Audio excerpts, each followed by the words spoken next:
ఇవాళ రేవంత్ రెడ్డి మాట్లాడితే రైతు ప్రభుత్వం అని మాట్లాడుతున్నాడు. ఇవాళ రాష్ట్ర వ్యాప్తంగా 49,000 మంది రైతుల దగ్గర మార్కెట్ ద్వారా మక్కలు కొన్నారు.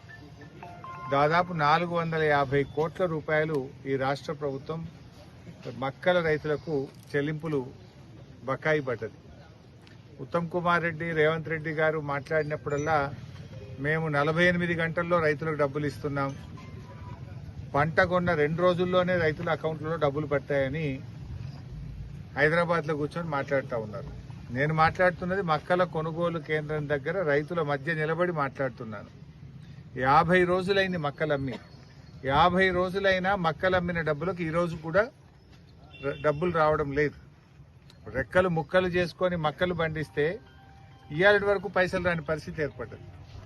నేను అడుగుతా ఉన్నాను రేవంత్ రెడ్డి గారిని, ఇప్పుడు యాసంగి పంటకు మళ్ళీ విత్తనాలు కొనుక్కోవాలి, దుక్కి దున్నాలి, ఎరువు కావాలి, డబ్బులు కావాలి కదా పాపం రైతులకు.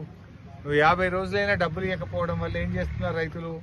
గవర్నమెంట్ ఇస్తుందో ఇయ్యదో లేట్ అవుతుందని చెప్పి చాలా మంది రైతులు ఇవాళ మద్దతు ధర కంటే తక్కువ 300-400 రూపాయలు తక్కువకు 2,000కు ఓపెన్ మార్కెట్లో అమ్ముతా ఉన్నారు. గవర్నమెంట్ సెంటర్లో అమ్మితే 50 రోజులైంది ఇప్పటిదాకా డబ్బులు రావడం లేదు, యాసంగి పంటకు పెట్టుబడికి డబ్బులు లేవు అని చెప్పి రైతులు ఇలా ఆందోళన చెందుతా ఉన్నారు.